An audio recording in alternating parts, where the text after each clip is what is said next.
Hello, everyone. I'm Mark, a retired detective from the New York Police Department. For years, I saw the dark underbelly of this city, but believe me, the most complicated, the most sickening cases weren't about theft, robbery, or organized crime. The worst ones were built on betrayal, because in those cases, it's not the laws that are broken, but the conscience. The story I'm going to tell you today is a problem that found me during my first few months of retirement. It wasn't a murder file, it was a time bomb file.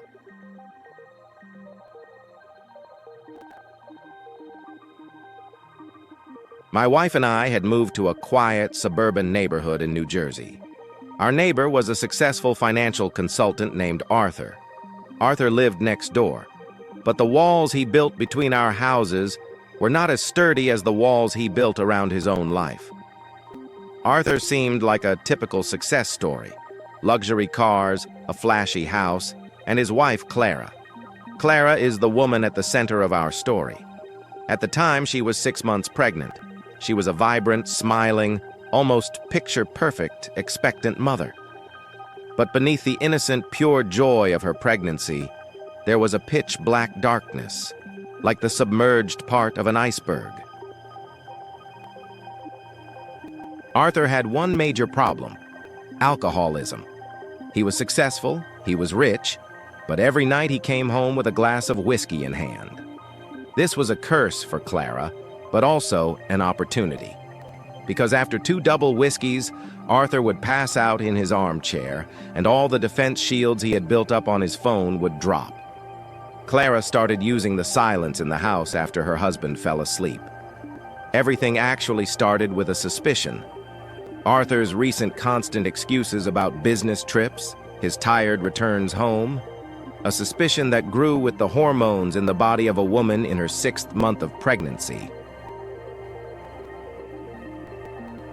One night, when Arthur had passed out as usual, Clara's trembling hands reached for her husband's phone, which opened with his fingerprint. She gently took his finger and touched the sensor. It worked. When the screen opened, the first thing Clara saw was an encrypted chat window hidden deep within his inbox. The messages completely shattered Clara's world. Arthur wasn't just cheating. The woman he was cheating with was named Laura. And Laura was the wife of Mr. Davies, a partner in one of Arthur's biggest business deals. This was not just a betrayal, it was a financial suicide plot. The fate of a multi-million-dollar business lay in the shadow of a forbidden love. Clara didn't sleep that night. She neither cried nor screamed. She just planned. In the silence of the body carrying that baby, a cold and calculated revenge plan was conceived.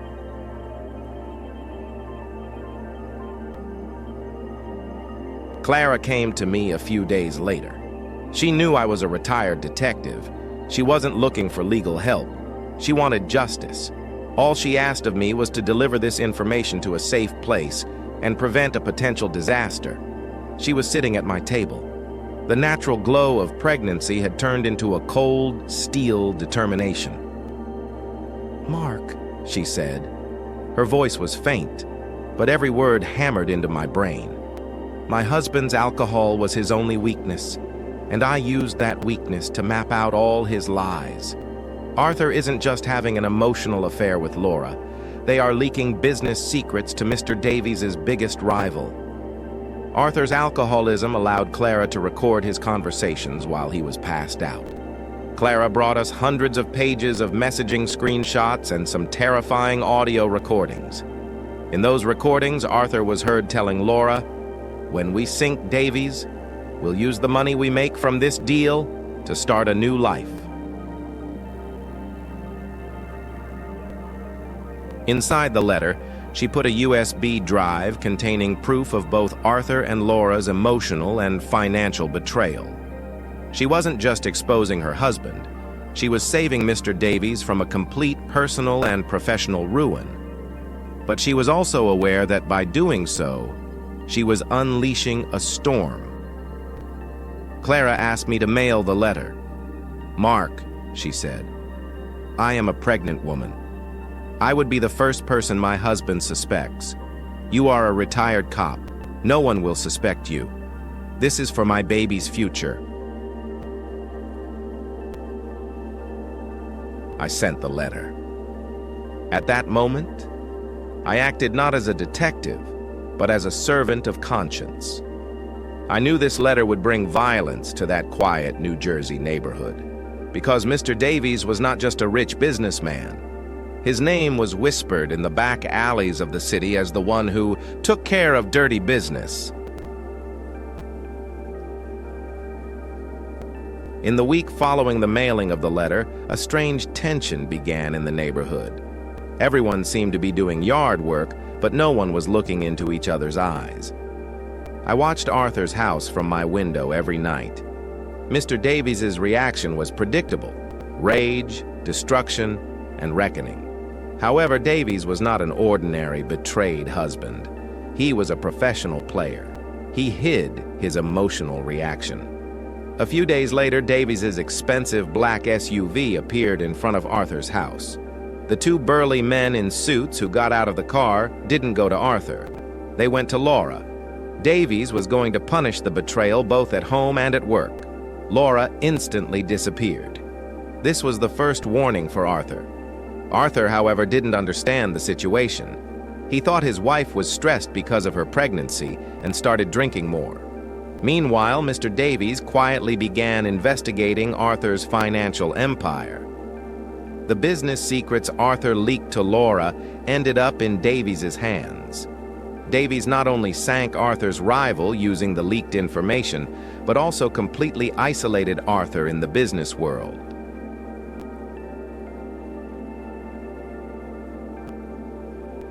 Arthur's business trips decreased. His phone went silent. He was home all week with his whiskey. Clara, on the other hand, walked around the house with the false calm of pregnancy. Arthur suspected nothing. This silent war between husband and wife was the calmest moment before an atomic bomb exploded. One evening, when Arthur finished his whiskey and passed out, Clara went to him. She knelt down and touched her husband's face. "Arthur," she whispered, "the father of this baby deserves to be an honorable man." That was when Arthur's end had come.